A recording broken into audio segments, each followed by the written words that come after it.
வணக்கம். சமச்சீர் கல்வி குறித்த உச்சநீதிமன்ற தீர்ப்பை அடுத்து திமுக இளைஞரணி அமைப்பாளர் சிவா தலைமையில் திருவிக மற்றும் திருவள்ளுவர் பள்ளியில் இனிப்பு வழங்கப்பட்டது. சமச்சீர் கல்வியை இந்த ஆண்டே அமல்படுத்த வேண்டும் என்று உச்சநீதிமன்றம் தீர்ப்பு அளித்துள்ளது. இதனை வரவேற்று திமுக இளைஞரணி சார்பில் திருவிக மற்றும் திருவள்ளுவர் பள்ளிகளில் மாணவ மாணவியர்களுக்கு இனிப்பு வழங்கப்பட்டது. நிகழ்ச்சிக்கு மாநில திமுக இளைஞரணி அமைப்பாளர் சிவா தலைமை தாங்கினார். துணை அமைப்பாளர் அலெக்சாண்டர் முன்னிலை வகித்தார்.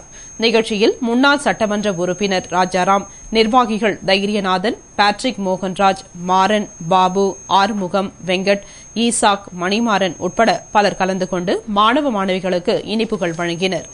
இதேபோல உச்சநீதிமன்ற தீர்ப்பினை வரவேற்று புதுவை வஉசி அரசு பள்ளி வளாகத்தில் திமுக பொருளாளர் திரு அனிபால் கென்னடி தலைமையில் பட்டாசு வெடித்து பள்ளி மாணவர்களுக்கு இனிப்புகள் வழங்கும் நிகழ்ச்சி நடைபெற்றது. நிகழ்ச்சியில் சட்டமன்ற உறுப்பினர் திரு நந்தா சரவணன், ஏம்பலம் தொகுதி திமுக செயலாளர் திரு ஏம்பலம் செல்வம், காசுகடை தொகுதி செயலாளர் குமாரசுப்பிரமணி, ராஜ்பவன் தொகுதி செயலாளர் பேட்ரிக் மோகன்ராஜ், தொண்டரணி விஜே லோகு, அரியாங்குப்பம் இளங்கோவன், சௌரி ராஜன், தனசேகர், தட்சிணாமூர்த்தி, ஆரோக்கியராஜி, ராஜகுரு, டிஎன் பாளையம் சம்பந்தன், காசி வீரப்பன் ஆகியோர் உட்பட திமுக நிர்வாகிகள் பலர் கலந்து கொண்டு இனிப்புகளை வழங்கி தங்கள் மகிழ்ச்சியை வெளிப்படுத்தினார்கள்.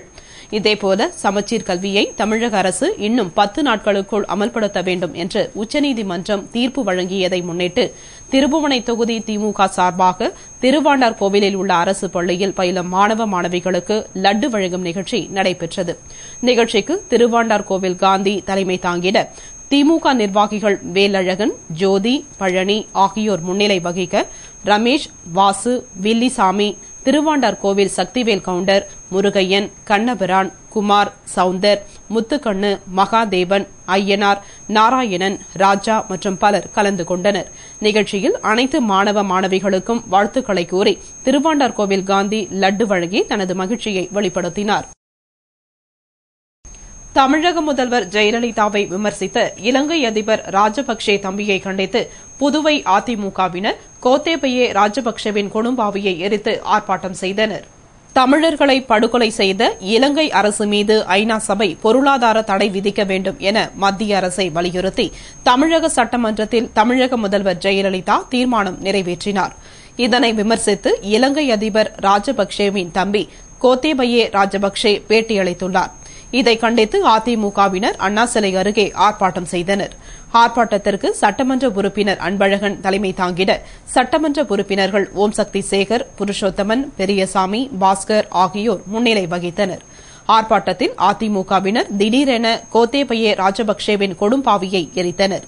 உடனே அங்கிருந்த போலீசார் ஓடிவந்து கொடும்பாவியை பிடுங்கி தீயை அணைத்தனர். ஆர்ப்பாட்டத்தில் இலங்கை மீது பொருளாதார தடை விதிக்க மத்திய அரசு காலத்துடன் நடவடிக்கை எடுக்க வேண்டும், இல்லாவிட்டால் மாநிலம் தழுவிய அளவில் போராட்டம் நடத்தப்படும் என கோஷமிட்டனர்.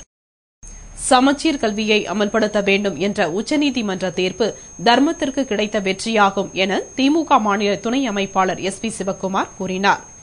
இது தொடர்பாக திமுக மாநில துணை அமைப்பாளர் SP சிவக்குமார் கூறுகையில், சமச்சீர் கல்வியை இந்த ஆண்டே அமல்படுத்த வேண்டும் என்று உச்சநீதிமன்றம் தீர்ப்பு வழங்கியுள்ளது நியாயத்திற்கும் தர்மத்திற்கும் கிடைத்த வெற்றியாகும். இந்த கல்வி திட்டத்தை தரமான, பாகுபாடில்லாத ஒரே மாதிரியான கல்வி அனைவருக்கும் கிடைக்க வேண்டும் என்ற குறிக்கோளில் திமுக தலைவர் கருணாநிதி கொண்டு வந்தார். இது அவருடைய தனிப்பட்ட முடிவும் கருத்தும் அல்ல, பல்வேறு தரப்பட்ட கல்வியாளர்களை கொண்டு ஆய்வு செய்யப்பட்ட திட்டம். இதனை அறியாமல் தமிழக முதல்வர் 2.5 மாத காலமாக பிள்ளைகளின் படிப்பை வீணாக்கிவிட்டார்கள். ஆனால் தற்பொழுது தீர்ப்பு நியாயத்தின் பக்கம்தான் வரும் என்பதை உணர்ந்து உச்சநீதிமன்ற தீர்ப்பை தமிழக அரசு ஏற்கும் என்று முன்கூட்டியே கூறினார்கள். அவர்கள் கூறினாலும் கூறாவிட்டாலும் தீர்ப்பை ஏற்றுக்கொண்டுதான் ஆக வேண்டும். சமச்சீர் கல்வியை அமல்படுத்த போராடி சட்டப்படி நடவடிக்கை எடுத்த தளபதி ஸ்டாலினுக்கும் ஆதரித்த அனைவருக்கும் நன்றி என்று கூறினார். சமச்சீர் கல்வியை தமிழக அரசு இன்னும் 10 நாட்களில் அமல்படுத்த வேண்டும் என்று உச்சநீதிமன்றம் தீர்ப்பளித்துள்ளது. இதனை புதுவையில் உள்ள பல்வேறு அமைப்புகள் வரவேற்று கொண்டாடின. அதன்படி உச்சநீதிமன்றத்தின் தீர்ப்பை வரவேற்று புதுவை பெற்றோர் ஆசிரியர் மாணவ நலசங்கம், புதுவை மாணவர் கூட்டமைப்பின் சார்பாக இனிப்பு வழங்கியும் பட்டாசு வெடித்தும் கொண்டாடும் நிகழ்ச்சி கலவை கல்லூரி முன்பு நடைபெற்றது. நிகழ்ச்சியில் தலைவர் நாராயணசாமி தலைமை தாங்கிட மாணவர் கூட்டமைப்பு அமைப்பாளர் சாமிநாதன் முன்னிலை வகித்தார். நிகழ்ச்சியில் பள்ளி மாணவர்கள் ஏராளமானோர் கலந்து கொண்டு உச்சநீதிமன்ற தீர்ப்புக்கு நன்றி தெரிவிக்கும் விதமாக ஆட்டம் பாட்டம் என கொண்டாடினர். இதேபோல இந்திய ஜனநாயக வாலிபர் சங்கம் மற்றும் இந்திய மாணவர் சங்கம் சார்பில் சமச்சீர் கல்வி உச்சநீதிமன்ற தீர்ப்பினை வரவேற்று மேளம் அடித்தும் இனிப்புகளை வழங்கியும் பட்டாசு வெடித்தும் கொண்டாடும் நிகழ்ச்சி வ.உ.சி. அரசு பள்ளி வளாகத்தில் நடைபெற்றது. நிகழ்ச்சியில் இந்திய ஜனநாயக வாலிபர் சங்க தலைவர் சந்துரு, இந்திய மாணவர் சங்க செயலாளர் ஆனந்த் மற்றும் நிர்வாகிகள் பிரபுராஜ், சரவணன், பாஸ்கர், ரஞ்சித், அழகப்பன் உட்பட பலர் கலந்து கொண்டு உச்சநீதிமன்ற தீர்ப்பை கொண்டாடி மகிழ்ந்தனர்.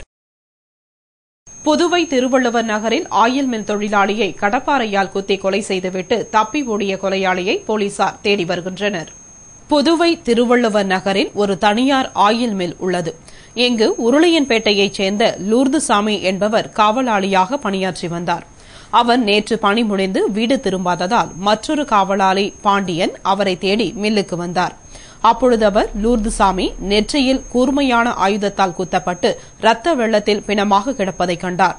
இதனால் அதிர்ச்சியுற்ற பாண்டியன் முத்தியால்பேட்டை காவல் நிலையத்திற்கு தகவல் அளித்தார். உடனடியாக inspector Angappan, sub inspector Sujith ஆகியோர் சம்பவ இடத்திற்கு சென்று பிணத்தை பார்வையிட்டு விசாரணை நடத்தினர். இதில் லூர்துசாமி கடப்பாரையால் குத்தப்பட்டு கொலை செய்யப்பட்டது தெரியவந்தது. இதனையடுத்து சடலத்தை கைப்பற்றி பிரேத பரிசோதனைக்காக மருத்துவமனைக்கு அனுப்பி வைத்துவிட்டு விசாரணை மேற்கொண்டனர். மேலும் கொலையாளியை தேடி வருகின்றனர்.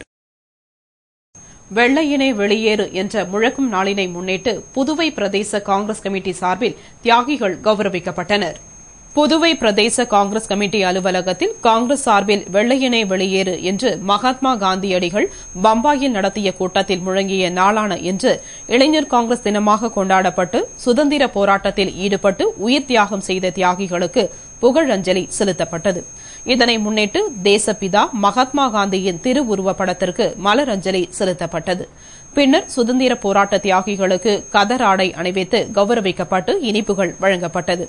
விழாவில் மாநில காங்கிரஸ் தலைவர் ஏ.வி. சுப்பிரமணியன், துணைத் தலைவர் பாலாஜி, முன்னாள் அமைச்சர் கந்தசாமி, பொதுச் செயலாளர் விநாயகமூர்த்தி, முன்னாள் சட்டமன்ற உறுப்பினர்கள் நீலகங்காதரன், மனோகரன், ஜெயமூர்த்தி, இளைஞர் காங்கிரஸ் தலைவர் சங்கர், வட்டார காங்கிரஸ் தலைவர் ஏ.கே.டி. ஆறுமுகம் உள்ளிட்ட நிர்வாகிகள் பலர் கலந்து கொண்டனர். அகில இந்திய காங்கிரஸ் தலைவர் சோனியா காந்தி உடல் நலம் பெற வேண்டி புதுவையில் காங்கிரசார் நாகமுத்து மாரியம்மன் கோவிலில் மண்சோறு சாப்பிட்டனர். அகில இந்திய காங்கிரஸ் தலைவர் சோனியா காந்தி உடல் நலக்குறைவால் அமெரிக்காவில் உள்ள மருத்துவமனையில் சிகிச்சை பெற்று வருகிறார். இதனை முன்னிட்டு அவர் நலம் பெற வேண்டி காங்கிரசார் கோவில்களில் சிறப்பு பூஜை செய்து வருகின்றனர். அதன்படி முதலியார்பேட்டை வட்டார காங்கிரசார் தலைவர் தங்கமணி தலைமையில் நயினார் மண்டபம் நாகமுத்து மாரியம்மன் கோவிலில் அன்னை சோனியாவின் படத்தை வைத்து சிறப்பு பூஜை செய்தனர். பின்னர் கோவில் வளாகத்தில் அமர்ந்து மண்சோறு சாப்பிட்டு அம்மனிடம் பூரண குணமடைய வேண்டிக் கொண்டனர். பூஜையில் மாநில காங்கிரஸ் தலைவர் ஏ.வி. சுப்பிரமணியன், முன்னாள் அமைச்சர் கந்தசாமி, வட்டார காங்கிரஸ் தலைவர் ரஹ்மான், சங்கர், மாவட்ட பொதுச் செயலாளர் குமார், இளைஞர் காங்கிரஸ் செயலாளர் இளையராஜா, கோபி உள்ளிட்ட பலர் கலந்து கொண்டு மண்சோறு சாப்பிட்டனர். கோரிக்கைகளை வலியுறுத்தி பாசிக் ஊழியர்கள் மற்றும் தொழிலாளர் சங்கத்தினர் தலைமை அலுவலகம் முன்பு கண்டன ஆர்ப்பாட்டம் நடத்தினர். பாசிக் நிறுவனத்தில் பல ஆண்டுகளாக பணிபுரிந்து வரும் அதிகாரிகள் மற்றும் ஊழியர்கள் அனைவருக்கும் வழங்காமல் உள்ள 3 மாத சம்பளத் தொகையை உடனடியாக வழங்க வேண்டும், அகவிலைப்படி நிலுவைத் தொகையை உடனடியாக வழங்க வேண்டும் என்பது போன்ற பல கோரிக்கைகளை வலியுறுத்தி பாசிக் ஊழியர்கள் மற்றும் தொழிலாளர் சங்கத்தினர் தட்டாஞ்சாவடியில் உள்ள பாசிக் தலைமை அலுவலகம் முன்பு பட்டை நாமம் அணிந்து கண்டன ஆர்ப்பாட்டம் நடத்தினர். ஆர்ப்பாட்டத்திற்கு சங்கத் தலைவர் காந்தி தலைமை தாங்கினார். போராட்டத்தில் பொதுச் செயலாளர் ராமமூர்த்தி, துணைத் தலைவர்கள் சந்திரன், முருகையன், செயலாளர்கள் அதியமான், குமாரவேல், மோகனரங்கன் மற்றும் பலர் கலந்து கொண்டு கோரிக்கைகளை வலியுறுத்தி ஆர்ப்பாட்டம் செய்தனர். புதுவை வில்லியனூர் தேவி ஸ்ரீ ஏழை மாரியம்மன் கோவிலில் 83ஆம் ஆண்டு செடல் மகோற்சவ விழா கொடியேற்றத்துடன் துவங்கியது. புதுவை வில்லியனூர் மார்க்கெட் அருகே அமைந்துள்ள தேவி ஸ்ரீ ஏழை மாரியம்மன் கோவிலின் 83ஆம் ஆண்டு செடல் மகோற்சவ விழா கொடியேற்றத்துடன் துவங்கியது. இதனை முன்னிட்டு அம்மனுக்கு சிறப்பு அபிஷேகம், அலங்காரம், ஆராதனை நடைபெற்றது. பின்னர் கொடிமரத்திற்கு சிறப்பு பூஜைகள் செய்யப்பட்டு கொடியேற்றப்பட்டது. கொடியினை முன்னாள் சட்டமன்ற உறுப்பினர் நடராஜன் ஏற்றி வைத்து விழாவினை துவக்கி வைத்தார். விழாவில் திரளான பக்தர்கள் கலந்து கொண்டு சுவாமி தரிசனம் செய்தனர். விழாவினை தொடர்ந்து தாரை, தப்பட்டை, கெண்டி சிவவாத்தியம் முழங்க சாமிகளின் வீதி உலா நடைபெற்றது. விழாவிற்கான ஏற்பாடுகளை ஆலய அறங்காவல் குழுவினர் மற்றும் விழா குழுவினர் செய்து வருகின்றனர். இத்துடன் செய்திகள் நிறைவடைந்தன. வணக்கம்.